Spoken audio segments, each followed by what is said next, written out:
On Democrats are gearing up for next week's DNC in Chicago, and it's going to be a much different convention than many thought it would be a month ago.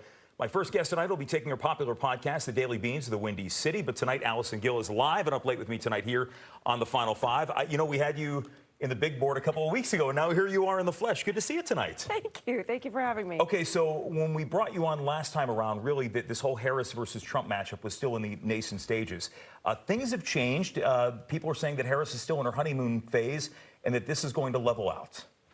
I'm not quite sure I agree with that. I think because we've got this this protracted, abridged version of a campaign, which I personally love. Can we do this every time? Oh my gosh, you're not kidding. I think that we are not going to hit the ground. I think we're all gas, no brakes right through the election. And I don't think we're going to plateau, and I don't think there's a honeymoon phase. Okay, so last time we also talked about the newly selected Republican vice presidential candidate, J.D. Vance. Since we talked, Tim Walz is he's emerged on the scene here. What is your take on him so far? Because a lot of people, a lot of Democrats, I'm from Pennsylvania, people are thinking Josh Shapiro was going to be the key to win Pennsylvania. Is Tim Walz, a guy from Minnesota, the right pick? I think so, and I think that's because we've never really seen any particular VP candidate make a state flip for a specific presidential candidate. Donald Trump himself said at NABJ that he didn't believe the vice president candidate matters. That's wonderful. Keep talking. As far as I'm concerned, I'm a dyed-in-the-wool Democrat. Just let them keep talking.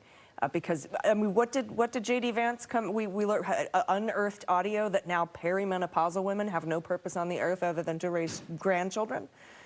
So, just let him have the microphone. And I think that Kamala Harris is handling the media quite well by being very selective about what she does and how she engages with the media. Well, there are a lot of people, and we've talked about it, and just mentioned the fact that people say they want to see her sit down, even if it's with somebody like Stephen Colbert or somebody who might be friendly. At what point, though? At what point? She's going to have to talk soon. Does it happen after the DNC? I guess she has to. I don't really understand why. I don't think most of the voting public is really happy with the media right now anyway. So if she's kind of going to battle with them and with Donald Trump and just being like Wonder Woman, I think that that's not a losing way to go. But she'll sit down. I mean, she said that by the end of August, when she took reporters' questions, and the RNC posted that today as, why won't she take questions with a video of her taking questions. She said, I will do an interview by the end of the month, and we'll see it. Yeah, and I think in this case, I was really curious if people felt that way, but when you look at the polling right now, it doesn't seem as though the general public, I mean, the media's concerns, the media in 2016 was Donald Trump's being mean to us, look what's happening, and a lot of people didn't really care about that. I think the media has a victim complex from all points of the spectrum. Yeah, and I think we've seen some specific patterns with some specific outlets, too, right? Like the New York Times, 30 stories on Biden's age in a week, but yet we still have crickets about what happened today at you were playing clips from Bedminster, or the Elon Musk interview with the slurring and the just absolute incoherence. That's not being covered. Honey Bunches of Oats was trending today, and that was why? Yes.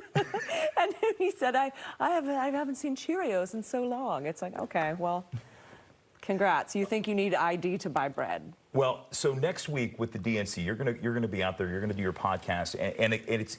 I know going into it, there was speculation. Would there be, unrest, or would there just be an unhappy Democratic electorate there, unhappy with Biden? At that point, we had dozens of senators and members of the House saying, hey, it's time to get out of the race.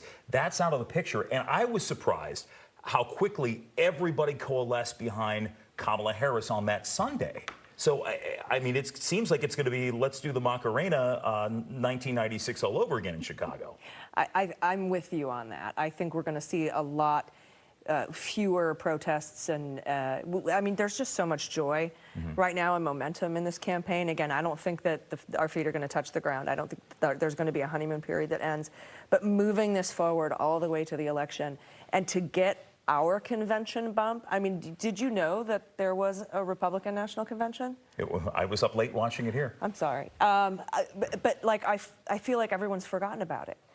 And now we are in this perfectly timed abridged campaign. Again, like I said, I would like to do this 3-month thing every time. I agree. I mean, I think in that case, let the TV stations make their money off ads for 3 months, but I think people are tired of the never-ending perpetual cycle. But, you know, you mentioned the conventions. I mean, 2020, I think for me and for a lot of people, the whole idea of the convention went away in 2020 because they weren't doing what we were used to, aside from the fact that Trump did, you know, the RNC at the White House and the Democrats did it all over the country.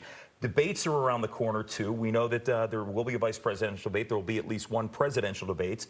There's a lot of talk back and forth about that. I mean, that debate, for people who say they never mattered, that Trump-Biden debate really changed the game, unlike any I think we've seen in our lifetimes.